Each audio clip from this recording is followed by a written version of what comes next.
sa reklamong reckless imprudence resulting to homicide.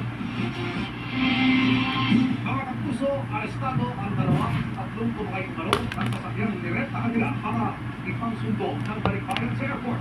Narito ang pumayag pa ang mga suspect na magpakuha ng litrato sa may-ari ng sasakyang kanilang nirentahan.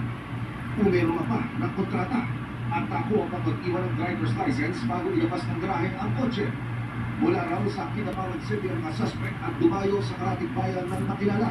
At doon, rumenta ng sasakyan na gagamitin daw para sumundo ng balikbayan. Ang sabi nila sa akin, pupunta sila ng Bravo sa airport, and after Bravo Airport, pupunta sila ng Cotabato Airport. Magdadalawang isip ako kasi tinignan ko sila. Ang layo Kinabawan, di makilala. Sabi ko bakit nakaharapin dito sa West na maraming parental sa Kinabawan.